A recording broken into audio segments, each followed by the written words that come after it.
டோரை க்ளோஸ் பண்ணி நானும் அவரும் தனியாக இருந்தோம். எடுத்திருப்பில் அவர் என்ன கேட்டது, யூ பிளடி எப்படி நீ ரெக்கார்ட் பண்ண நீ பிளடினாரு.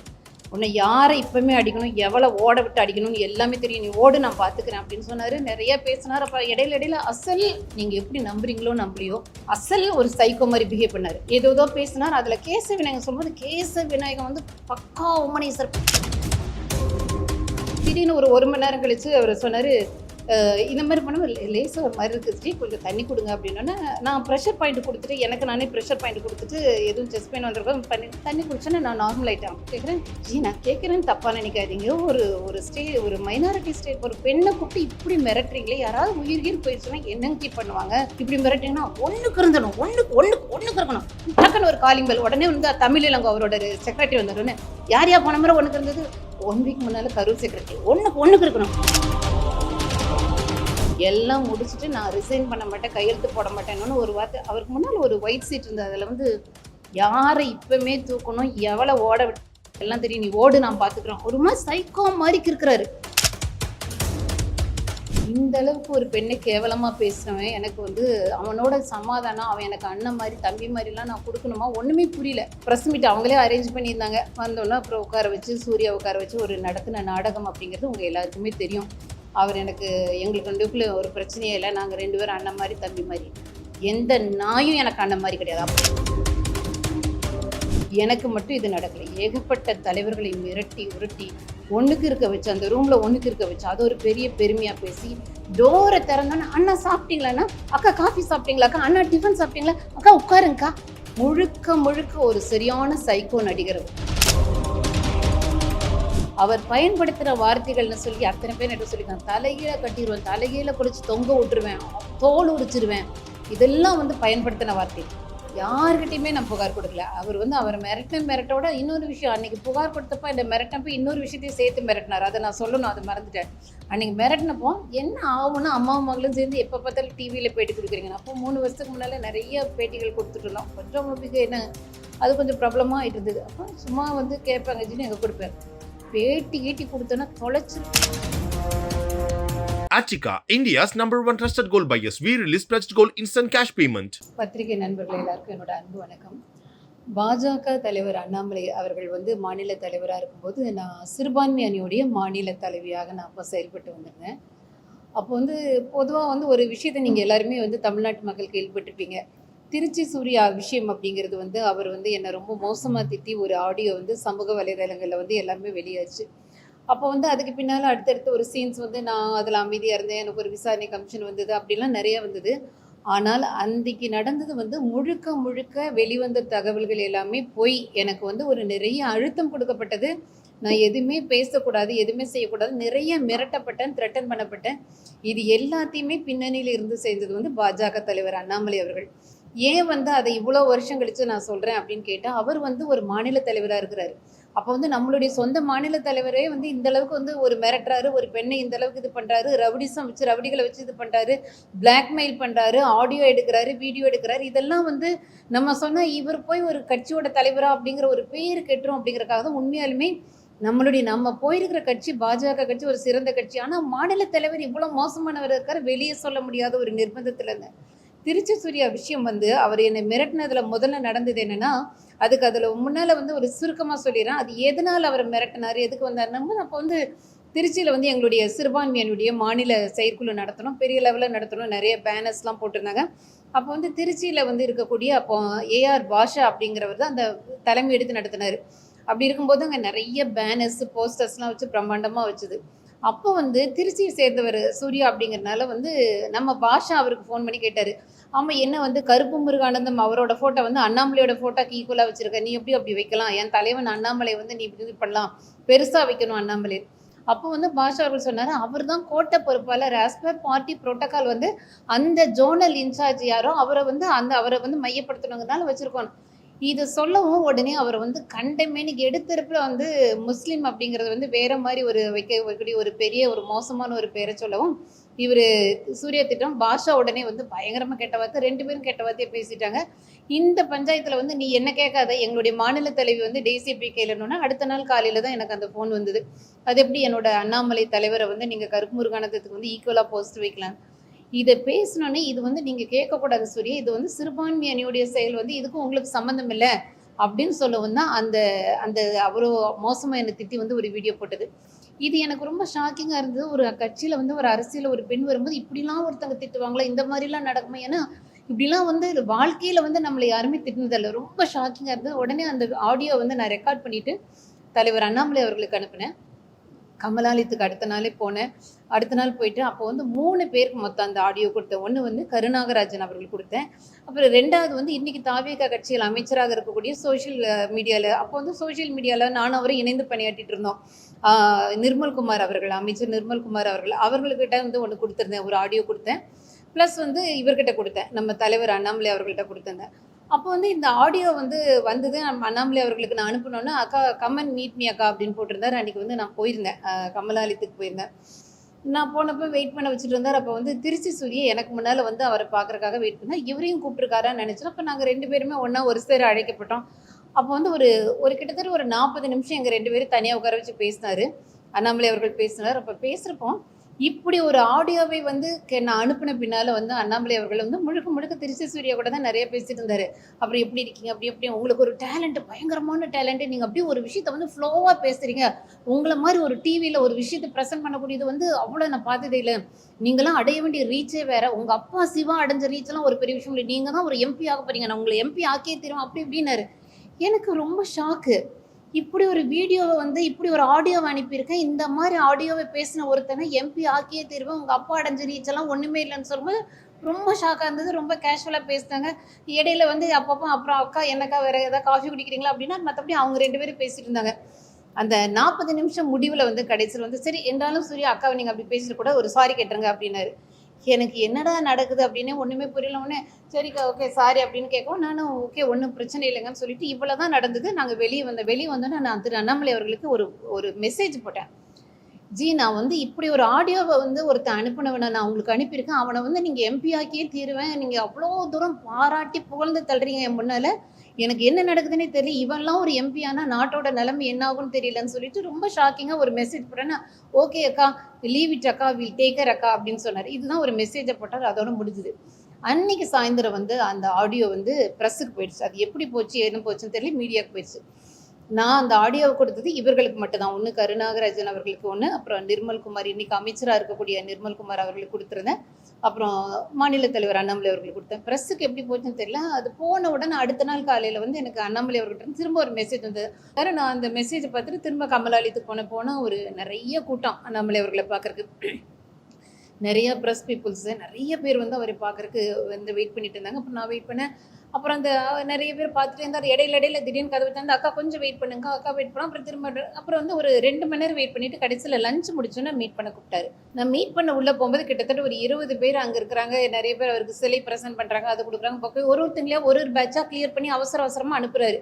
அக்கா நீங்கள் உட்காந்துருங்கன்னு ஒரு பேட்சாக கிளியர் பண்ணி கடைசியில் வந்து அவர், நான் அவரோட பிஏ, நான் அப்புறம் பிஏ 2 பேரையும் வெளியே அனுப்பிட்டு என்னை தனியாக இருக்கும்போது எனக்கு என்னடா அப்படின்னு, ஏன்னா இந்த மாதிரி என்னை தனியாக ஒரு முறை மீட் பண்ணி ஒரு முறை பயங்கர பெரேடு எடுத்திருந்தாரு. நீ வருவேன், இந்த கமலாலயம் பக்கமே நீ வரக்கூடாது, வர்றது ஓசிடிக்கு காஃபி குடிக்க வேண்டியது, இந்த பக்கமே ஒன்று பார்க்கக்கூடாது. எனக்கு இந்த தனிமையில் திரும்ப எனக்கு 2வது ஒரு அனுபவம் வந்து உள்ளுக்குள்ளே வந்து என்ன பண்ண போகிறாரு பார்ப்போம், அது எதுவாக இருந்தாலும் நான் உட்காந்துருக்கேன். டோரை க்ளோஸ் பண்ணி நானும் அவரும் தனியாக இருந்தோம். எடுத்திருப்பில் அவர் என்ன கேட்டது, யூ பிளடி எப்படி நீ ரெக்கார்ட் பண்ண நீ பிளடினாரு. எனக்கு ரொம்ப ஷாக்கு உண்மையாலுமே. அது எப்படி வந்து பிளடின்னு ஒருத்தங்க நம்மளை கூப்பிட்றாங்க அப்படின்னு சொல்லிட்டு நான் பேசாமல் கேட்டுகிட்டே இருந்தேன். அந்த நானும் அவர் உட்காந்ததப்போ 1 மணி நேரம் 45 நிமிஷம் கரெக்டாக 1.25 மணி நேரம் அந்த ரூமில் நாங்கள் உட்காந்துருந்தோம். ஏன்னா எல்லா கூட்டத்தையும் கிளியர் பண்ணி சாப்பிட்டு பின்னால் வந்தாங்க, என்னையும் அவரே உட்கார வரைச்சது. அப்போ ஒரு 12 தடவை இந்த வார்த்தையை சொன்னார். அப்புறம் சொன்னேன், ஜி பிளடிங்கிற வார்த்தையை இவ்வளோ பயன்படுத்துறீங்கன்னு அப்படி தான் சொல்லுவேன். உன்னை எப்படி நீ ரெக்கார்ட் பண்ண, அது எப்படி நீ ரெக்கார்ட் பண்ண, உன்னை ஆப்பிள் ஃபோனில் தானே கூப்பிட்டாங்க, உன்னை வாட்ஸ்அப்பில் தானே கூப்பிட்டாங்க, உன்னை எப்படி ரெக்கார்ட் பண்ணேன். அப்போ நான் சொன்னேன், எதில் எப்படி ரெக்கார்ட் பண்ணேங்கிறது இல்லைங்க, இவ்வளோ மோசமாக ஒருத்தன் பேசினா எனக்கு ஒரு எவிடன்ஸ் வேணும், நான் ஒரு போலீஸ் கம்ப்ளைண்ட் பண்ணால் எவிடன்ஸ் வேணும், நாளைக்கு உங்கள் பிள்ளைங்க உங்கள் பொண்டாட்டியெல்லாம் யாராவது மிரட்டணும், நீங்கள் வந்து ரெக்கார்ட் பண்ணி எவிடன்ஸ் வேண்டாமா அப்படின்னு. ஒரு அவ்வளோ மணி நேரம் மிரட்டி நீ உடனே இப்போ வந்து ரிசைன் பண்ணுற அப்படின்னு ஒரு ஒயிட் பேப்பரை கொடுத்து பேனா தூக்கி போட்டு இப்போ ரிசைன் பண்ணிட்டு போனார். அப்போ நான் சொன்னேன், நான் ஏன் ரிசைன் பண்ணணும், நீங்கள் என்ன டிஸ்மிஸ் பண்ணுங்கள், நான் ரிசைன் பண்ண வேண்டிய அவசியம் இல்லை அப்படின்னு. உன்னை யாரை இப்போவுமே அடிக்கணும், எவ்வளோ ஓட விட்டு அடிக்கணும்னு எல்லாமே தெரியும், நீ ஓடு நான் பார்த்துக்கிறேன் அப்படின்னு சொன்னார். நிறைய பேசினார். அப்போ இடையில அசல் நீங்கள் எப்படி நம்புறீங்களோ நம்பலையோ அசல் ஒரு சைக்கோ மாதிரி பிஹேவ் பண்ணார். அந்த மாதிரி பண்ணுறப்ப சொன்னார், யார் இதில் எத்தனை பர்சன்டேஜ் ஓட்டுறது, எத்தனை பர்சன்ட் சொல்லு அப்படின்னாரு. 3% இருந்துச்சு. இப்போ எவ்வளோ இருக்குது அப்படின்னு, ஒரு 13 18%. யார் கொண்டாது இதை, யார் கொண்டாங்க, நீங்கள் தான். அஃப்கோர்ஸ் நீங்கள் தான் கொண்டுட்டீங்க. அந்த மாதிரி பண்ணவளை ஒருத்தி கெடுத்தவளை என்ன பண்ணலான்னா, சத்தியமாக இந்த வீடியோ வந்து இந்த ஆடியோ நான் கொடுக்கலைங்க. பட் இவங்களுக்கெல்லாம் நான் ஆடியோ அனுப்பியிருந்தேன். அதுக்கு பின்னால் நான் யாருமே கொடுக்கல. ஏன்னா இது ஒரு சென்சிட்டிவ் மேட்டருங்கனால, அவர் மாநில துணைத் தலைவருங்கனால கருணாகராஜனுக்கும், சோசியல் மீடியாங்கனால நிர்மல்குமாருக்கு அனுப்பினேன் அப்படின்னு ஏதோ பேசினார். அதில் கேசவ விநாயகன் சொல்லும்போது, கேசவ விநாயகன் வந்து பக்கா உமனேசர், பக்கா பக்கா பக்கா கமங்கன் கமங்கன் கமன் பக்கா பக்கா பக்கா இதே மாதிரி தான் பேசினார். அப்போ வந்து எனக்கு ஷாக்கா, சரிங்க தமிழ்நாட்டையே நம்ப வச்சுருக்கேன், நீ ஏதாவது பண்ணுனான்னு வச்சுக்கோ அப்படி இப்படின்னாரு. இதே இப்படி 1 மணி நேரம் ஓடி கடைசியில் வந்து இதெல்லாம் சொல்லி நான் அரசியல் சாணிக்கனாக்கா அப்படியாக்குன்னு ஒரு 1.25 மணி நேரம் மிரட்டினார். அப்படி இடையில வந்து ஒரு கரெக்டாக ஒரு 3/4 மணி நேரம் போச்சு. போகும்போது எனக்கு லேசாக செஸ்ட் பெயின், எனக்கு எந்த விதமான கார்டியாக்டியோ டயாபெட்டிக்கோ எதுவுமே இல்லை, லைட்டாக ஒரு செஸ்ட் பெயின். ஏன்னா இவர் பேசி அந்த பிளட்டிங்கிற வார்த்தையில் கத்த ஆரம்பிச்சோன்னே என் 2 கண்ணிலேருந்து தண்ணி வந்துச்சு. நான் ஒரு நாளும் அழுகாதவள், எனக்கு இந்த அழுகிறது இது பண்ணுறது ஷேட்டர் ஆகிறதெல்லாம் பண்ணவே மாட்டேன், ரொம்ப ஸ்ட்ராங் உமன். ஆனால் 2 கண்ணிலேருந்து தண்ணி வருது. நான் வந்து என்னோட முந்தானியை வந்து இப்படி தொடச்சிக்கிட்டே வந்து ரொம்ப ஸ்ட்ராங்காக உட்காந்து கேட்டுக்கிட்டே இருக்கிறேன், என்ன தான் பண்ணுறாரு அப்படின்னு. அப்போ வந்து சொல்லிட்டு இருக்கும்போது திடீர்னு ஒரு 1 மணி நேரம் கழிச்சு அவர் சொன்னார், இந்த மாதிரி பண்ணும்போது லேசாக ஒரு மாதிரி இருக்குது, கொஞ்சம் தண்ணி கொடுங்க அப்படின்னோன்னே நான் ப்ரெஷர் பாயிண்ட் கொடுத்துட்டு, எனக்கு நானே ப்ரெஷர் பாயிண்ட் கொடுத்துட்டு எதுவும் செஸ்ட் பெயின் வந்திருக்கோம் பண்ணிட்டு தண்ணி குடிச்சோன்னே நான் நார்மல் ஆகிட்டேன். கேட்குறேன், நான் கேட்குறேன்னு தப்பாக நினைக்காதீங்க, ஒரு மைனாரிட்டி ஸ்டேட் ஒரு பெண்ணை கூப்பிட்டு இப்படி மிரட்டுறீங்களே, யாராவது உயிர் போயிடுச்சுன்னா என்னங்க பண்ணுவாங்க, இப்படி மிரட்டிங்கன்னா ஒன்றுக்கு இருந்தணும், ஒன்றுக்கு இருக்கணும். டக்குன்னு ஒரு காலிங் பெல். உடனே வந்து தமிழ் இளங்கோ அவரோட செக்ரட்டரி வந்தாருன்னு, யார் போன முறை ஒன்றுக்கு இருந்தது, 1 வீக் முன்னால் கரூர் செக்ரட்டரி, ஒன்றுக்கு இருக்கணும். அதுக்கு முன்னாலே ஏன் ஒன்றுக்கு இருந்தது, இவன் தான் ஒன்றுக்கு அப்படி தான். அப்போ நான் சொன்னேன், ஒரு வளர்ந்த ஆம்பளைய பேண்ட்டில் வந்து ஒன்றுக்கு இருக்க வச்சு அத்தனை ஒன்று கூட ஒரு அவமானத்தோடு வெளியே அனுப்புறீங்களே, அவனுக்கு எவ்வளோ அசிங்கமாக இருக்குங்க. ஒரு வளர்ந்த ஆம்பளை இப்படி அனுப்புறீங்க, எவ்வளோ அசிங்கமாக இருக்கும். இதெல்லாம் வந்து இந்த சீட்டில் உட்காந்துட்டு ஒருத்தங்க பண்ணுற வேலையாச்சு. ஐயோ டெய்ஸியக்கா நீங்கள் வந்து உட்காருங்க, நீங்கள் தான் வந்து உட்காரணும் இந்த சீட்டு, நான்லாம் உட்கார வரீங்களாக்கா அப்படின்னு. இந்த சீட்டில் இவ்வளோ எக்ஸைட் ஆகிறப்ப ஒன்றுமே இல்லைங்க. இதுக்கு முன்னால் நிறைய தலைவர்கள் உட்கார்ந்த சீட்டு, இதுக்கு பின்னால் நிறைய தலைவர்கள் உட்கார போகிறாங்க. இது இவ்வளோ எக்ஸைட் ஆகிறதுக்கு என்னங்க இருக்குது, இது ஒன்றுமே இல்லைங்க. நீங்கள் பண்ணுறவங்க அப்படி இப்படி கத்துன்னு 1.25 மணி நேரம் கத்தி முடிச்சுட்டு எல்லாம் முடிச்சுட்டு நான் ரிசைன் பண்ண மாட்டேன், கையெழுத்து போட மாட்டேன்னு ஒரு வார்த்தை. அவருக்கு முன்னால் ஒரு ஒயிட் சீட் இருந்தது, அதில் வந்து யாரை இப்பவுமே தூக்கணும், எவ்வளோ ஓட விட்டு எல்லாம் தெரியும், நீ ஓடு நான் பார்த்துக்குறோம், ஒரு மாதிரி சைக்கோ மாதிரி இருக்கிறாரு. அது இருக்கிறேன், எனக்கு ரொம்ப ஷாக்காக இருந்தது. இப்போ நானும் இவரும் இந்த ரூம் விட்டு போனேன், யாராவது இந்த ஒயிட் சீட் எடுத்து பார்த்தா எவன் இப்படி ஒரு மாநில தலைவரோட ரூமில் இப்படி இருக்கணும், அந்த மாதிரி பிஹேவ் பண்ணி கிளம்புன்னு சொல்லிட்டு கடைசியில் 1.25 மணி நேரம் கழிச்சு நீ கிளம்பணும். அந்த விதவிதமாக பேசினாரு. நான் தான் அரசியல் சாணிக்க, நான் எப்படி பண்ணுவேன்னு பார்க்குறேன், நான் எப்படி நடத்துகிறேன்னு பாரு. நான் முடிச்சோன்னே என் முகம் அப்படி செவன்னு அந்த கண்ணீர் விழுந்து ஒரு மாதிரி இருந்து. அப்போ நல்லா தொடச்சி நான் சொன்னேன், நான் வெளியே போக முடியாது, ஃபுல்லாக ப்ரெஸ் எல்லாம் வெளியே நிற்கிறாங்க, நிறைய பேர் இருக்காங்க, நான் வந்து நீங்கள் போகிற இந்த வழியில் நான் போயிட்டுமானா, ஓகே கதை தானே, டேசிக்க போய்க்கோங்க அப்படின்னு அப்படி கம்ப்ளீட்டாக ஒரு அந்நிய நம்பி மாதிரி நான் வெளியே வந்துட்டேன். வெளியே வந்தோன்னே அடுத்த நாள் வந்து விசாரணை கமிஷன் இருக்கு, போய் அட்டன் பண்ணுங்க அப்படின்னு சொன்னாங்க. திருப்பூரில் ஏற்பாடு பண்ணியிருந்தாங்க. அப்போ ஒரு கோமாளி கூட, ஒரு முட்டாள் கூட அப்படி ஒரு விசாரணை கமிஷன் நடத்த மாட்டாங்க. அப்படி வந்து கனக சபாபதிங்கிறவர், மலர்கொடிங்கிறவங்க அவ்வளோ கேவலமாக ஒன்று நடத்தினாங்க. உட்காந்துக்கிட்டு என்னையும் வர வச்சுருந்தாங்க, சூர்யாவும் வர வச்சுருந்தாங்க. நாங்கள் அங்கே போயிருந்தோம். போனப்போ அவர் என்னை முதல்ல உட்கார வச்சு 2 பேரும், எனக்கு என்ன நடக்குதுன்னே தெரியல, ஒருத்தன் நம்மளை பிடிச்சி இப்படி திட்டிருக்கான், நம்மளை விசாரிக்கிறாங்க, சரி ஓகே என்ன நடந்ததுன்னு தெரிஞ்சுக்கலாம், நம்ம வந்து அதுக்கு ஒத்துழைக்கணும்னு சொல்லி நான் போய் உட்காந்துருக்கேன். என்ன நடந்ததுன்னா நான் ஒரு 5 நிமிஷத்தில் சொல்லிட்டேன், இந்த மாதிரி செயற்குழு நடந்தது, அதில் கருமுருகானத்தோட போஸ்டர் நடந்ததுன்னு பெருசாக இருந்ததுன்னு சொல்லிட்டு இருந்தாங்க, இதுதாங்க அதுக்கு இவன் இப்படி பேசினாங்க. ஒரு 5 நிமிஷத்தில் பேசி முடிச்சுட்டா, ஓகேம்மா சரி நீங்கள் வெயிட் பண்ணுங்கள், சூர்யா வர சொல்லுங்கள். சூர்யா வர சொன்னாங்க. நான் வெளியே வந்து என்னோட தம்பி தங்கச்சியோடு வெயிட் பண்ணிட்டு இருந்தேன். ஒரு 1 மணி நேரம் சூர்யாவும் அங்கே உள்ள இருக்கவங்களே பேசினாங்க, என்ன பேசினாங்க தெரியல. 1 மணி நேரம் கழிச்சு என்னையும் கூப்பிட்டாங்க, என்ன கூப்பிட வச்சு என்னையும் சூர்யாவும் முன்னால் உட்கார வச்சு கனக சபாபதி ரொம்ப அறிவாக ஒரு வார்த்தை சொன்னார். அம்மா தம்பி ரொம்ப ஃபீல் பண்ணுறாருமா அப்படின்னாங்க. என்னங்க அப்படின்னு, அவங்க அம்மாவை அவங்க குடும்பத்தெல்லாம் நீங்கள் ரொம்ப மோசமாக பேசுனீங்களாம்மா. ஒரு வார்த்தை நான் பேசலை. இவன் பேசின பின்னால தான் கடைசியில் வந்து நீ எல்லாம் ஒரு ஆம்பளையாங்கிற மாதிரி அந்த வார்த்தையை பயன்படுத்தணும், நான் ஒன்றுமே பேசலை, அதனால ரொம்ப ஃபீல் பண்ணுறாருமா அப்படின்னாங்க. சரிங்க அப்படின்னு சொல்லி நான் ஒன்றுமே பேசலை. அதுக்கு பாதி அப்படி பேசி முடிச்சோன்னு உடனே வந்து அண்ணாமலை அவர்கள் ஃபோன் பண்ணார். டெய்ஸிகா ப்ரெஸ் மீட்டை வந்து உள்ளேயே வந்து அரேஞ்ச் பண்ணியிருக்கோம், ப்ரெஸ்ஸில் வந்து நீங்கள் 2 பேரும் சமாதானம் போயிட்டீங்கன்னு சொல்லிட்டு ப்ரெஸ்ஸை கொடுத்துட்டு போயிருங்க அப்படின்னாரு.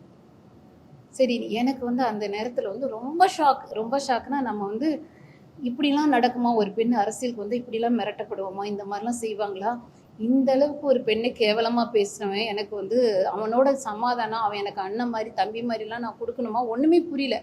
பயங்கர ஷாக்கில் இருந்தேன். அதுக்கு பின்னால் நான் வந்து ப்ரெஸ் மீட் அவங்களே அரேஞ்ச் பண்ணியிருந்தாங்க. வந்தோன்னே அப்புறம் உட்கார வச்சு சூர்யா உட்கார வச்சு ஒரு நடத்தின நாடகம் அப்படிங்கிறது உங்கள் எல்லாருக்குமே தெரியும். அவர் எங்களுக்கு 2க்குள்ள ஒரு பிரச்சனையே இல்லை. நாங்கள் 2 பேரும் அண்ணன் மாதிரி தம்பி மாதிரி. எந்த நாயும் எனக்கு அண்ணன் மாதிரி கிடையாது. அப்படி பேசுகிற ஒரு ஈனப்பிறவி எனக்கு அண்ணனாக முடியாது. எல்லாம் நிர்பந்திக்கப்பட்டேன், அழுத்தம் கொடுக்கப்பட்டேன்.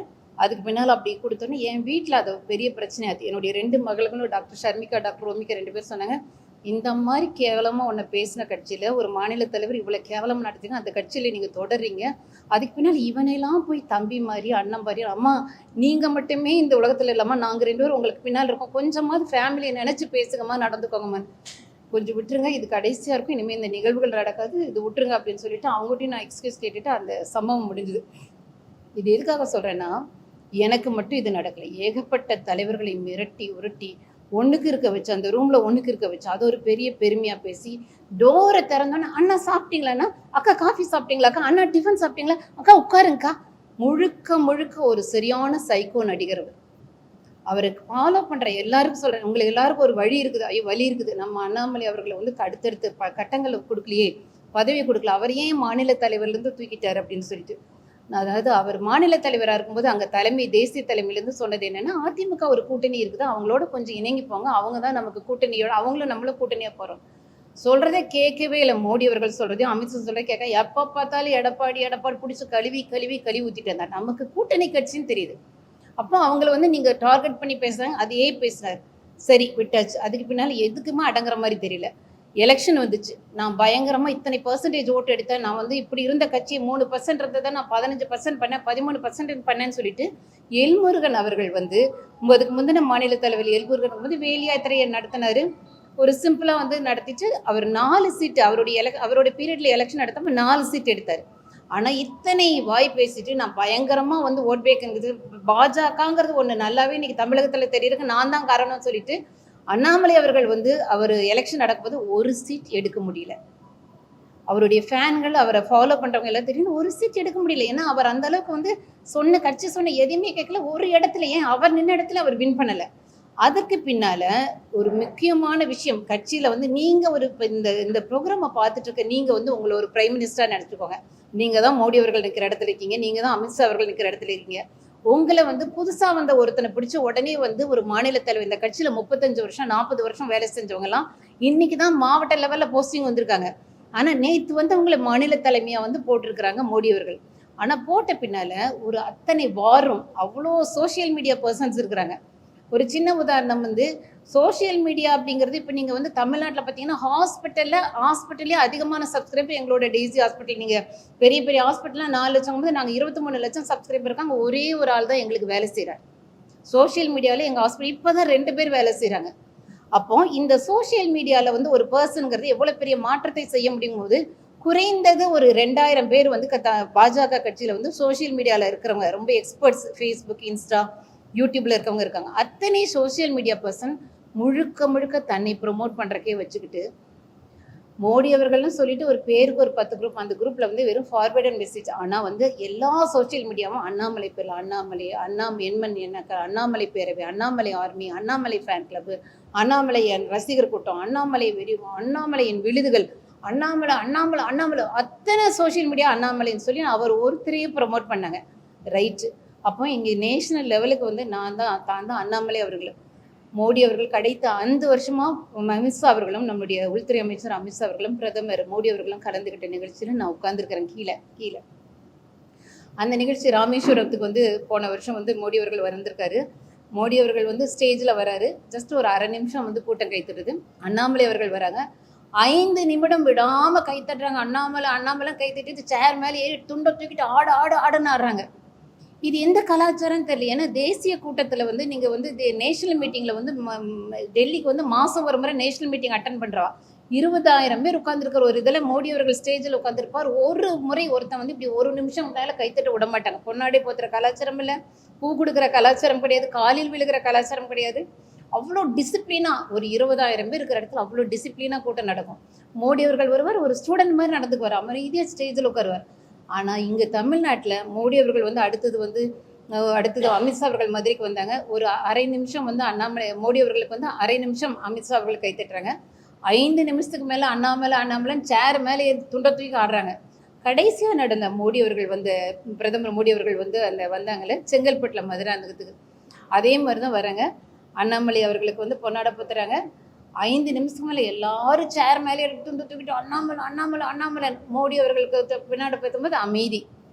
அண்ணாமலை அவர்கள் பேச போகிறாங்க, 7 நிமிஷம் உடலை கத்துறாங்க சேர் மேலே ஏட்டு துண்டை தூக்கிட்டு சுற்றிட்டு கத்துறாங்க. மோடி அவர்கள் பேசுகிறாங்க, ஒன்றும் இல்லை, சவுண்ட் இல்லை. அப்போது உனக்கு ஒரு மாநில தலைமை பொறுப்பு கொடுத்தது, ஒரு பிரதமரை நம்ம ப்ரொமோட் பண்ணுறக்கா, கட்சியை ப்ரொமோட் பண்ணுறக்கா, உங்களுக்கு சுய ப்ரொமோட் பண்ணிக்கிறக்கா? அப்போ நீங்கள் இப்போ இந்த நிகழ்ச்சியை பார்த்துட்டு இருக்க, இந்த ஒரு பேட்டியை பார்த்துட்டு இருக்க நான் உங்களை கேட்குறேன், நீங்கள் ஒரு பாரத பிரதமராக இருந்து ஒருத்தரை நீங்கள் வந்து மாநில தலைவராக அப்பாயின்ட் பண்ணிவிட்டு, நீங்கள் வரும்போது உங்களுக்கு அரை நிமிஷம் கை தட்டிட்டு, அந்த நீங்கள் அப்பாயின்ட் பண்ணவர் வரும்போது 10 நிமிஷம் கை தட்டா, இதை நீங்கள் ஒத்துக்குவீங்களா? இது கட்சியோட வந்து ஒரு முறையான இது. ஸோ தொடர்ந்து வந்து எல்லா ஊடகங்களையும் வந்து வச்சுக்கிட்டாரு. அந்த யாரை மிரட்டுவாரோ உருட்டுவாரோ, ஆனால் ஊடக மக்களை வந்து ஒரு நாளும் பகைச்சிக்க மாட்டார். அதாவது இந்த பிஜேபியில் இருக்க ஊடகத்தை, ஏன்னா அவங்களை ப்ரொமோட் பண்ணுறவங்க. அண்ணா காஃபி சாப்பிட்டீங்களா, அண்ணா டிஃபன் சாப்பிட்டீங்களா அப்படின்னு நல்லா வச்சுக்குவார். இன்னைக்கு அவர் வந்து வெளியேறும்போது பச்சை துரோகம் அவர் பண்ணது கொஞ்ச நஞ்ச துரோகம் கிடையாது. அதே மாதிரி வந்து அவர் அண்ணாமலை அவர்களுக்கு வந்து எப்பயுமே ஒரு கேரக்டர் என்னன்னா, அவருக்கு இல்லை அண்ணா நல்லா இருக்கீங்களான்னு கேட்கறது, முகம் தெரியாத ஒரு மக்களை நல்லா தான் பார்த்துப்பாரு. முகம் தெரியாது, ஜஸ்ட் அண்ணா நல்லா பற்றி ஃபோட்டோ எடுத்துக்கிறீங்களா, ஓகே, உங்களுக்கு கையை மேலே போடுறது இதெல்லாம் பண்ணுவார். ஆனால் நீங்கள் வந்து அவருடைய கட்சியில் ஒரு முகம் தெரிந்த ஒரு நபராக இருந்து நீங்கள் பேசுறது 4 பேர் பார்க்கக்கூடிய ஒரு பிரபலமாக நீங்கள் மாறிட்டு வந்தீங்கன்னா, உடனே உங்களுக்கு ஃபஸ்ட்டு ட்ரீட்மெண்ட் வந்து ஆப்போசிட் செக்ஸ் அவங்களோட சேர வச்சு அவங்கள கோத்து விட்டுட்டு உங்ககிட்ட ஒரு ஆடியோவோ வீடியோவோ எடுக்கிறது தான் மெயினாக செஞ்சுட்டு இருந்த வேலை. இப்போ நீங்கள் இருக்கீங்க, உருவறீங்க, நீங்கள் பேசுகிறது கொஞ்சம் கட்சியில் பிரபலம் ஆயிடுச்சுன்னா ஒருத்தங்க கூட பிரபலம் ஆயிடக்கூடாது. உடனே வந்து நீங்கள் ஒரு ஆணாக இருக்கிற பட்சத்தில் அந்த அக்கா வருவாங்க, உங்களை பார்ப்பாங்க, அவங்களோட சேர்ந்து வேலை செய்யுங்கன்னு எதையாவது ஒருத்தையை கோத்து விட்டு நீங்கள் ஏதாவது சொல்ல விட்டீங்கன்னா உடனே ஆடியோ வீடியோ, ஏகப்பட்ட பிரபலங்கள் ஆடியோ வீடியோ. எனக்கெல்லாம் தொடர் அச்சுறுத்தல்கள் இருந்தது. அக்கா அவங்க கூப்பிட்றாங்க, இவங்க கூப்பிட்றாங்க, ஐயோ வேண்டாம், சொல்ல முடியாது, வாய் சொல்ல முடியாது, ரொம்ப கேவலம். அக்கா மினிஸ்டர் வந்திருக்கிறாங்க, ஒரு 5 மணிக்கு காலையில் போய் ஹோட்டலில் பிக்கப் பண்ணிக்கோங்க, 3 நாள் அவர் கூட கோஆர்டினேட் பண்ணி பார்த்துக்கோங்க, அவர் கூட இருங்க. ஐயோ எப்படியாவது ஒரு ஆடியோ சிக்காத வீடியோ கீழ்த்தரமான ஒரு மனிதன். இது வந்து இதே பண்ணி தான் கடைசியில் வந்து நிறைய பேர் ஆடியோ வீடியோலாம் கொத்த எடுத்து நிறைய பேர் பயந்து போனாங்க. அதில் ஒரு சிலர் வந்து பரவாயில்ல, நீ ஆடியோ வச்சு பண்ணுறதுனா பண்ணி வீடியோன்றதுனா உடனே ரிலீஸ் பண்ண வச்சாரு, நிறைய வேலையை பார்த்தாரு. ஏன் இப்போ திருச்சி சூர்யாவை கைக்குள்ளே போட்டுட்டு என்ன இந்த மிரட்டி ஒரு கட்டத்தில் சூர்யா வந்து அவருக்கு மேலே வந்து எல்லா சேனல்லையும் பேச ஆரம்பித்தாங்க. அப்படி ஒரு சேனலில் வந்து நிறைய சேனலில் பேச ஆரம்பிக்கும் போது ஒரு கட்டத்தில் அவரே வந்து வெறுத்துட்டார், என்னடா நமக்கு மேலே பேட்டி கொடுக்குறானே. அப்படி கொடுக்கும்போது தான் கொஞ்சம் கண்ட்ரோல் பண்ணிக்கோங்க அப்புறம் அப்படின்னு சொல்லி மிரட்டவும், சூர்யாவுக்கு வந்து அந்த தண்ணி வந்து ஒருத்தங்க மிரட்டுறது பிடிக்கல, உடனே அண்ணாமலையை வந்து மோசமாக பேச ஆரம்பித்தாங்க. ஒரு கட்டத்தில் சொல்லுவாங்களே கர்மா பூமுறாங்க அப்படிங்கிற மாதிரி. அப்போ அந்த மாதிரி பேச ஆரம்பித்தா அண்ணாமலையே கொடுத்து ரொம்ப ஆப்போசிட்டாக பேச ஆரம்பிக்கவும் சூர்யா யாருக்குமே கட்டுப்படலை. திருச்சி சூர்யா பொறுத்தவரை யார் சொல்லியும் அடங்கலை, அண்ணாமலைக்கு அடங்கவே இல்லை. அப்போ தான் ரொம்ப ட்ரிகர் ஆகி இவனை விட்டா வந்து சரிப்பட்டு வராதுன்னு சூர்யாவுக்கு வைக்கப்பட்ட பொறி தான் அலிஷாவே. நீங்கள் போய் உடனே சூர்யா நீங்கள் போய் அலிஷாக்கா ஏதோ சிரமத்தில் இருக்காங்க, போய் ஒரு கவுன்சிலிங் கொடுக்காங்கிறது அலிஷாவுக்கு ஃபோன் பண்ணி அண்ணா வருவார் மிகப்பெரியவர், அவர் வந்து உங்களுக்கு ஏதோ சப்போர்ட் பண்ணுறான்னு சொல்லி 2 பேரையும் உட்கார வச்ச இடத்துல கரெக்டாக ஹை ரெசல்யூஷனில் வீடியோ ஆடியோலாம் ஃபிக்ஸ் பண்ணி கொத்தா வீடியோ ஆடியோ எடுத்து, ஏன்னா இவர் போன இடத்துல வாய் வச்சு சும்மா இருக்காமல் உங்கள் இடுப்பு நல்லா இருக்குது அது நல்லா இருக்குன்னு ஏதோ பேசி அத்தனை வீடியோ எடுத்துகிட்டு அந்த வீடியோவை வச்சு மிரட்ட ஆரம்பித்தாங்க. அதுக்கு பின்னால் அவனும் கொஞ்சம் அடங்க ஆரம்பித்தாங்க. ஸோ இது எனக்கு தெரிஞ்சு எந்த கட்சியிலுமே இப்படி வந்து ஒரு எதிர்பாலினத்தை வைத்து பிளாக்மெயில் பண்ணி வீடியோ எடுக்கிறது, ஆடியோ எடுக்கிறது, ஒரு பெண்ணை எல்லாரும் ஒரு வளர்ந்த ஆண்கள் வந்து ஒரு நல்ல ஒரு பிரபலமாகறாங்கன்னா உடனே அவங்கள கூப்பிட்டு அந்த மிரட்டுறது, ஒன்றுக்கு இருக்க வைக்கிறது, அவர் பயன்படுத்துகிற வார்த்தைகள்னு சொல்லி அத்தனை பேர் என்ன சொல்லியிருக்காங்க, தலைகீழ கட்டிடுவேன், தலைகீழ குளிச்சு தொங்க விட்டுருவேன், தோல் உரிச்சிருவேன், இதெல்லாம் வந்து பயன்படுத்தின வார்த்தைகள். எனக்கெல்லாம் வந்து எனக்கு ரொம்ப ஆச்சரியமாக போச்சு, இப்படிலாம் பேச முடியுமான்னு. இப்போ நான் கேட்குறது என்னென்னா, இந்த மாதிரி ஒரு துரோகத்தை பண்ணிட்டு இதில் வந்து இவர் வந்த விதமே தெரிஞ்சுக்கணும். ஏன்னா இந்த கட்சியில் மிக மிக ஸ்ட்ராங்கான ஒரு ரொம்ப வெயிட்டான ஒரு போஸ்ட்டுங்கிறது வந்து இங்கே எப்படி மாநில தலைவருக்கு மேலே ஒரு போஸ்ட்டுன்னு கேசவ விநாயகம் ஐயா அவர்கள் இருந்தார். அந்த மாதிரி நேஷனல் லெவலில் ஒரு போஸ்ட் பிஎல் சந்தோஷ் அப்படிங்கிறவர், அவர் ரொம்ப பவர்ஃபுல். அவங்களாம் வந்து அந்த ஆர்எஸ்எஸ் காரங்க முகத்தை வெளியே காமிச்சிக்க மாட்டாங்க. அவரை பிடிச்சி அவர் மூலமாக கட்சிக்குள்ளே வந்து கொஞ்சம் கொஞ்சமாக பெரிய ஆளாகி அதுக்கு பின்னால் ஊடகங்கள்லாம் இவரை ப்ரொமோட் பண்ண ஆரம்பிச்சோன்னா அமித்ஷாக்கு செல்லப்பிள்ளையாகி அமித்ஷா வந்து கொஞ்சம் கொஞ்சமாக இவர் கூப்பிட்டாலாம் வர ஆரம்பிச்சார். அவருக்கு ரொம்ப அண்ணாமலை பிடிச்ச ஆரம்பிச்சது. உடனே அமித்ஷாவும் அண்ணாமலை இப்படின்னு அப்புறம் அமித்ஷாலேருந்து அப்படி கொஞ்சம் கொஞ்சமாக மோடிக்கு செல்லப்பிள்ளையாகி அப்புறம் அமித்ஷா ஓரங்கட்டி பிஎல் சந்தோஷ் அவர்களை ஓட்டம் ஓரங்கட்டி அப்புறம் மோடிக்கு செல்லப்பிள்ளையாகி எல்லாருக்கும் முன்னால் கடைசி இவருடைய சாயம் வெளுத்து போகவும் தான் கட்சியும் வந்து ஒரு கட்டத்தில் வந்து வெறுத்து போனது. இப்படி ஒரு மனிதனா அப்படிங்கிற மாதிரி இன்னைக்கு எல்லாருக்கும் துரோகம் பண்ணி உங்களுக்கு வந்து மோடி அவர்கள் வந்து அவ்வளோ சப்போர்ட் இருந்தார், அவ்வளோ செல்லமா ஜெட் பாதுகாப்பு கொடுத்தாங்க. இவர் சொல்கிறோம் எனக்கு ஜெட் பாதுகாப்பு வேண்டாம் அப்படின்னு. நீங்களே கட்சியிலேருந்தே விலகுறீங்க.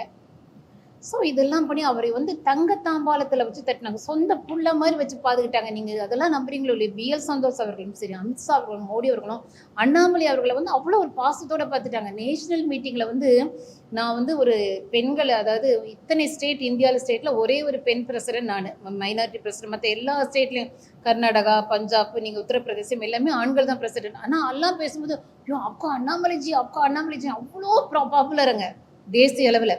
அந்த அளவுக்கு பாப்புலர் ஆகி மோடி அவர்களும் அமித்ஷா அவர்களும் தங்கத்தட்டில் வச்சு தாங்கி இவர் மேலே அவ்வளோ பிரியமாக இருந்துட்டு உங்களுக்கு என்ன வேணும்னு நினச்சி இன்னைக்கு கட்சி விட்டு போனீங்க.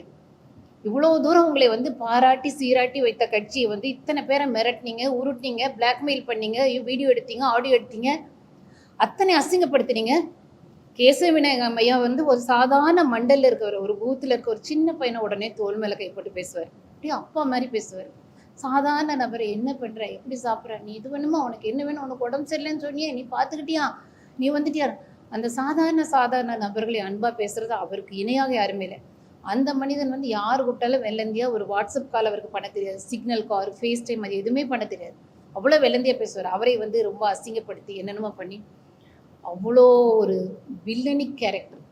இன்னைக்கு வந்து தமிழக மக்கள் அவரை ஃபாலோ பண்ணுற எல்லாருக்கும் சொல்லியிருக்கேன், அவர் பின்னால் ஒரு பெரிய கூட்டம் போறீங்க.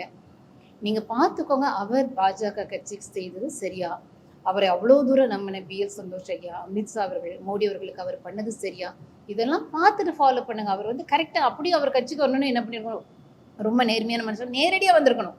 நீங்கள் டைரெக்டாக போய் இன்னைக்கு விஜய் வந்த மாதிரி டைரெக்டாக போங்க. அதை விட்டுட்டு நீங்கள் வந்து பாஜக மேலே ஏறி வாரமெல்லாம் பயன்படுத்தி அவ்வளோ சொந்த பாப்புலரும் நீங்கள் உங்கள் சுயநலத்துக்கு பயன்படுத்திட்டு நீங்கள் வர்றது இது முழுக்க பச்சை சுயநலம், பச்சை துரோகம் இது.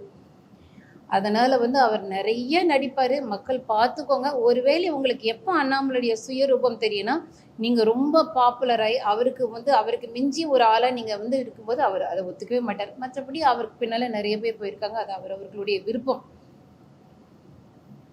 இன்னொரு விஷயம் நான் வந்து பத்திரிகை நண்பர்களுக்கு நான் ஒன்று சொல்லணும். ரொம்ப வீராதாரமாக அவர் மாநில தலைவராக இருக்கும்போது இந்த ஃபைலில் வந்து டிஎம்கே ஃபைல்னு ஒன்று வெளியிட்டு வந்து பயங்கர பக்கா ஸ்டாட்டிஸ்டிக்ஸ்லாம் வந்து அவர் வந்து இது பயன்படுத்தினார். அவர் வந்து எல்லா தகவல்களும் சொன்னார். Eva, DMK minister Eva Velu மேலே, ஆர் ஆசா மேலே, சபரீசன், துரைமுருகன், செந்தில் பாலாஜி, இவர்னு சொல்லிட்டு கேஏ நேரு எல்லார் மேலேயும் அவர்களுக்கு மொத்தம் சொத்து எவ்வளோ, இல்லீகலாக சம்பாதித்தது எவ்வளோ, முறைகேடு பண்ணது எத்தனை, ஊழலில் சம்பாதிச்சப்பல அவர்களுக்கு கணக்கு காட்டப்படாத பணம் எவ்வளோன்னு 1,30,000 கோடி அப்படின்னு தூக்கி போட்டு டிஎம்கே ஃபைல் பார்ட் 1 பார்ட் 2ன்னு பேசினார். ஏன் அந்த ஃபைலை வந்து இன்னைக்கு அதுக்கான நடவடிக்கை எடுக்கலை? மக்கள் வந்து தமிழக மக்கள் தெரிஞ்சு டிஎம்கே ஃபைலை அவ்வளோ ஆதாரத்தோடு எடுத்தார், அது ஏன் வந்து அவர் வந்து அதை வெளியிடலை, அதுக்கான நடவடிக்கை ஏன் எடுக்கல? அப்போ அந்த ஃபைல் எங்கே பேரம் பேசப்பட்டது? ஏன் வந்து திடீர்னு பொங்குனீங்க, ரொம்ப பொங்குன்னு பொங்குனீங்க, ஃபைல் பார்ட் 1 பார்ட் 2 பக்காவாக சொன்னீங்க, அத்தனையும் பண்ணிட்டு பரவாயில்ல, ஒரு படித்த மனுஷன் மாநில தலைவராக உட்காந்து எவ்வளோ தூரம் பண்ணாரு, அது ஏன் வந்து புஸ்வானமாக போச்சு அந்த ஃபைல்? தமிழக மக்களுக்கு தெரியும் எங்கே அந்த ஃபைல் பேரம் பேசப்பட்டது. துரைமுருகன் கிட்டேயோ, செந்தில் பாலாஜி கிட்டேயோ, கேஏ நேருக்கிட்டேயோ ஃபைலை உள்ளே கொடுக்கவா இல்லை எடுக்கவா? கொடுத்தா போயிடும், எடுத்தா கொஞ்சமாக எனக்கு வந்தால் போதும். 1,30,000 கோடி அப்போ கொடுக்கவா எடுக்கவான்னு சொல்லி பேரம் பேசப்பட்டது. தோட்டத்தில் தான் வச்சு பேசுவார், எல்லா தொழிலதிபர்களையும் தோட்டத்தில் வச்சு 1 to 1 பேசுவார். பேசி அந்த ஃபைலுக்கான விலை பேசப்பட்டது. அண்ணாமலை அவர்கள் வந்து இப்போ தனி கட்சி தொடங்கியிருக்காரு. நான் கேட்குறேன், நீங்கள் வந்து டிஎம்கே ஃபைல் 1, 2 பார்ட் 1 பார்ட் 2ன்னு போட்டிங்களே, நீங்கள் சரியான ஒரு தலைவராக இருந்தால் கட்டாயம் அந்த டிஎம்கே ஃபைலை வந்து நீங்கள் எடுத்து இது பண்ணணும், அதுக்கான நடவடிக்கை எடுக்கணும். உங்களுக்கு தெரியும், அது வந்து நீங்கள் கேஸ் எப்படி போடுறதுன்னு தெரியும், எப்படி நீங்கள் வந்து அதுக்கான விஷயங்களை வந்து கேஸ் போட்டு எப்படி வந்து அதெல்லாம் திரும்ப பெறணும்னு தெரியும், இடி அனுப்ப தெரியும், எல்லாம் உங்களுக்கு தெரியும். ஸோ நீங்கள் உண்மையாலுமே ஒரு மக்கள் தலைவராக இருந்தால் இத்தனை கொள்ளை போன பணத்தையும் நீங்கள் வந்து ஆதாரத்தோடு எடுத்திருக்கீங்க, அதை மீட்கணும். அதை செய்யலை அப்படின்னா நீங்கள் விலை போயிட்டீங்க அப்படின்னு அர்த்தம். ஆமாம், அது நிச்சயம் தான். தனி கட்சி தொடங்குறதுனால குற்றச்சாட்டான இப்போ நான் மாநில தலைவராக இருக்கும்போது என்னுடைய மாநில தலைவரை பற்றி நான் இவ்வளோ சொன்னேன்னு வச்சுக்கோங்களேன், ஒரு மற்ற மக்கள் வந்து எப்படி நம்புவாங்க, இவ்வளோ மோசமான ஒருத்தர் அப்படியே மாநில தலைவராக வச்சுருக்காங்க அப்படின்னு கேட்பாங்க. அப்போ அது கட்சிக்கு அசிங்கம். ஆனால் நாங்கள் எப்படி பார்க்குறோன்னா, கட்சி நல்ல கட்சி. நம்ம பிரதமர் மோடி அவர்களை பார்க்குறோம், அமித்ஷா அவர்களை பார்க்குறோம். கட்சி நல்ல கட்சி. அதில் ஒரு தவறான ஒரு ஆளை தலைவராக வச்சுருக்கும் போது நம்ம அவரை காட்டி கொடுக்க முடியாது. அது கட்சி நம்ம கண்ணையே நம்ம பள்ளியை வச்சு நம்ம மோது பார்த்த மாதிரி ஆயிரும். ஸோ அதனால தான் அவ்வளோ சகிச்சுக்கிட்டது. இன்னைக்கு கட்சிக்கே நீ துரோகம் பண்ணிட்டாங்க, உடனே நம்ம காப்பாற்றணுங்கிற அவசியமே கிடையாது.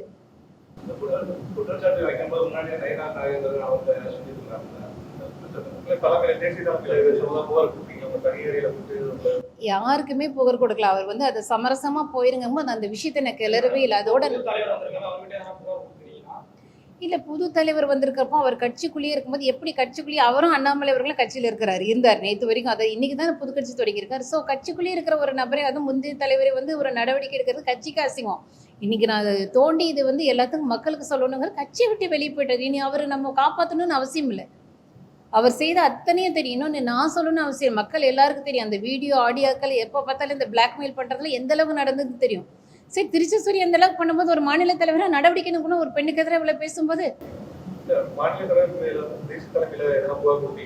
யாருக்கிட்டையுமே நான் புகார் கொடுக்கல. அவர் வந்து அவர் மிரட்டோட இன்னொரு விஷயம், அன்னைக்கு புகார் கொடுத்தப்ப இந்த மிரட்டினப்போ இன்னொரு விஷயத்தையும் சேர்த்து மிரட்டினார். அதை நான் சொல்லணும், அதை மறந்துட்டேன்.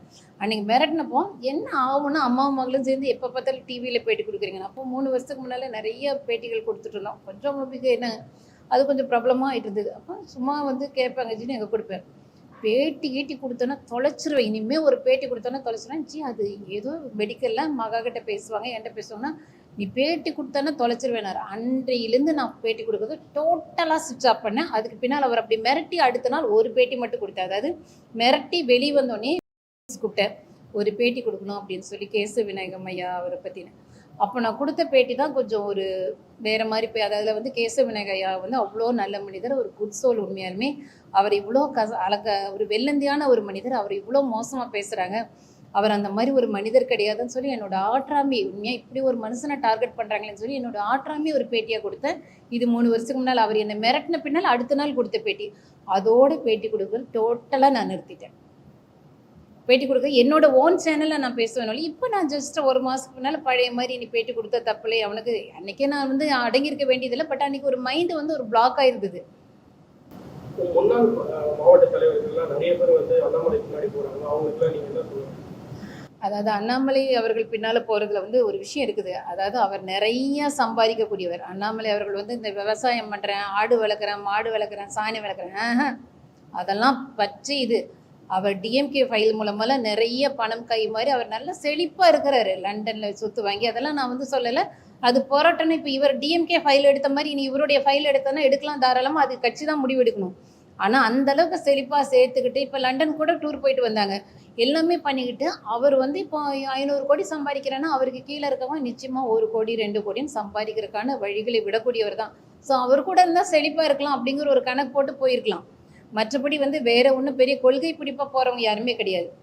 ஏன்னா இவருக்கு தானே செருப்பில் அடிச்சு, ஏன்னா செருப்பு போட மாட்டேன்னாரு, சவுக்கு தானே சவுக்கால் அடிச்சு போய் இத்தனையும் அடிச்சுட்டு அவையும் போனோம்.